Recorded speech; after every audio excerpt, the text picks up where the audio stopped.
Yippee-ki-yay, Mr. Falcon. It is K-Swope, and we are about to review Die Hard 2, Die Harder. We're going to do this to wrap up our Christmas season. Very, very nice. So here's what we did. We did Die Hard review last week. We're doing Die Hard 2, Die Harder now, which we are very, very excited for. Don't get me wrong. So here's how this is going to work. As per usual, I am going to tell you all the things I liked about the movie, all the things I did not like about the movie, and then, of course, I'm going to give it a rating on a scale from 1 to 10. 1 being absolute garbage, 10 being a masterpiece. So I will waste no more of your time. We're going to dive in straight with the good things of this movie. Now, the first thing I have to say about this movie that I like.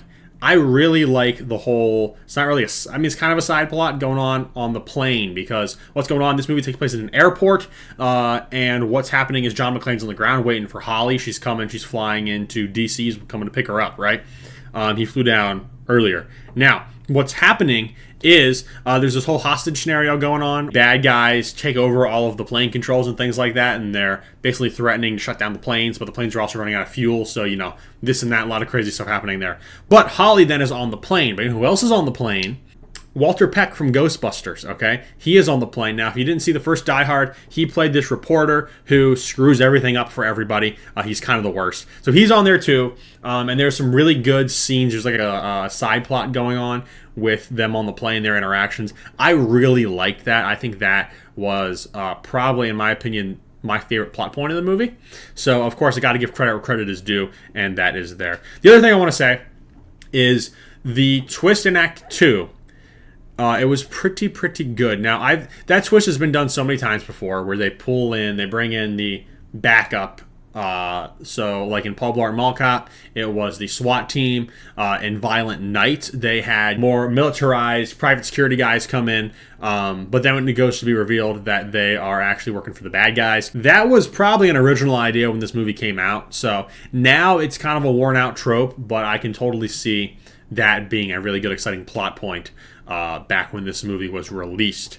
I also have to say, from that point, that's at the end of Act 2. And Act 3, very exciting, and there's a lot going on in Act 3. And I think that is where some of the best parts in this movie take place, are right there in the last 30 minutes or so. So, highly recommend that part specifically.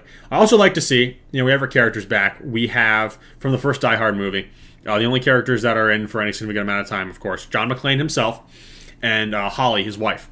Now, Holly is on one of the planes, like I said before. But one thing I really like is they do her character a little differently now. And she was kind of a bit of a damsel in distress in the first movie. And she's not that at all in this movie. She's still a hostage, if you will. And she does a great job. Fun fact, actually, I was Googling this. The woman who plays her, she is actually the aunt of the Culkin. So like Macaulay Culkin and Kieran Culkin, the rest of them. Yeah, she's their aunt, which is actually kind of funny. Unfortunately, though, as much as I love the first Die Hard movie, I don't have as much good to say about the second one, so we're going to have to move into the bad stuff. Early in the movie, we get to see the bad guys' naked booty cheeks, and I'm like, why? Nobody wants to see that. I can guarantee you, well, I don't say nobody. There are probably some homosexual lads out there who would get a kick out of it. But I'm not one of them. I did not appreciate seeing that. It was weird, and I felt very unnecessary. I mentioned in the last Die Hard review, if you haven't checked that out yet, what are you doing? Go click that. In this movie, like I said in the last movie, there's just unneeded nudity. It's like, why? This doesn't need to be here. It's not adding anything to the plot. So I always hate that and got to call that out whenever I see it. Another thing, now this movie came out, I want to say in 1990, and you can already see the 90s action movie tropes sneaking in there, the not good ones, the big fiery kind of like pre-Michael Bay explosions, plus you got slow-mo shots every now and then when action's happening. It reminds me a lot of like Batman Forever, Batman and Robin, and the less I say about this movie to some people, the better, so I'm gonna keep that shut. But I wasn't a huge fan of that. I like, again, movies being very practical. This movie, unlike the last Die Hard, it really sacrifices a lot of the practicalness of what was going on in the scenarios and everything like that. Because I mentioned that I liked in the first Die Hard movie that there's not a whole lot of suspension of disbelief you have to take when it comes to some of the action taking place. Whereas in this movie, it seems to be a lot more. And one thing that I really hate, just because I've watched a lot of Mythbusters, I guess, are big fiery explosions that feel undeserved, and this movie has those, unfortunately. There is one scenario at the end of the movie where I think, okay, that makes sense because he lights the fuel on fire, and it goes and if the fuel's gonna be lit on fire, there's gonna be a lot of fire going on there, so that makes sense. It does not make sense when a plane crashes and hits the ground and just fiery explosion, boom. That's not what's gonna happen. The plane's just gonna start crumbling, fall apart, stuff like that. Not to bring up a sore subject, but this was also before 9/11, and if you've watched the 9/11 footage, which if you spend any time on Instagram Reels, surely you have, you can see that the planes don't really blow up. They just hit and they just cause chaos, puff of smoke kind of thing, but there's not like a massive explosion when planes hit stuff. So again, not trying to bring up the sore subject, but I'm just saying it's not practical, and that's what I don't appreciate about it personally. The other thing that's absolutely ridiculous in this movie is there are all these shootouts in this airport, right? They're not like in the common areas where, the civilians are, but gunshots are loud. You should still be able to hear the gunshots. There should still be some type of panic going on before they find out about the whole hijacking, which causes mass panic from everyone in the airports. But my two biggest problems with the movie are this, okay? For one, there does not seem to feel like there's a whole lot of emotional weight in this movie. In the first movie, they establish a lot right off the bat, and it makes you care about the characters and what's going on. For example, we know that John McClane, because he's talking to our guy on the limo, he talks about how he's going to see his wife. Things are kind of rocky. She moved across the country with the kids. He's a New York cop. He doesn't really want to do that, but he's hoping to make some type of agreement or reconciliation with her when he goes in. So you already know in that movie, shortly after it starts, okay, this is John McClane. This is why he's here. This is what his goal is. This is what he wants to accomplish by visiting the Nakatomi building, okay? In this movie, him and his wife have made up. He's just waiting for her to come up in the airport. And he just kind of stumbles across the bad stuff going on. And I'm like, yeah, but I want the good guys to win, of course. But, John McClane, he doesn't really have a character arc in this movie. I mean, nothing really happens for him. Stuff happens to him.